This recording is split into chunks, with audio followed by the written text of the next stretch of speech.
Какво точно представлява проект Viral? Това е кураторски проект, в който всеки месец работя с различен артист и разглеждаме заедно неговата представа за ценности като любов, щастие, как съответният артист ги намира в ежедневието си, къде има проблеми с това да ги изразява или къде има проблеми с това, че съществуват на неправилните места. За първи път от 7 откривания насам, няма да кажа много излишни думи, само искам да благодаря за лекотата, с която се работи с Адриана, и за мен беше огромно удоволствие да съградим това нещо заедно. И ти давам думата. Благодаря. Аз също всякато на Оскарите.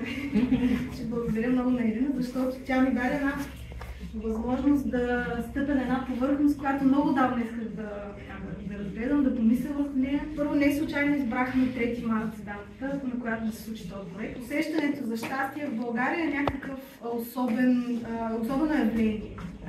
Аз исках да бъда доста буквално не точно, но да се опитам максимално събрано да обясня това, което мен ме вълнуваше в тази работа. Тя мина през едно известно проучване и се опря най-вече на този световен доклад, не знам дали сте наясно с него.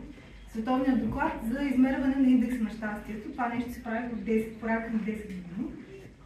И тези 10 години всъщност отразяват нашата позиция сумирано спрямо, ние къде се намираме спрямо 155 държави. В първата година на изследване сме били на много задна позиция. Всъщност всички тези сборове тук представляват точно този коефициент и нашата позиция в това проучване. В 2013 година сме били на 144-то място по щастие от 155 страни, което може да ни говори много неща и може нищо да ни каже всъщност, защото аз стигнах до 2 много важни заключения, ще ви кажа след малко и няма да правя лекции.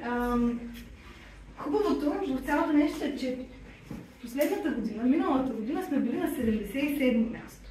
Тоест ние имаме някаква прогресия в начина, по който се чувстваме, и това не е базирано само на най-елементарните неща, така да кажа, елементарни.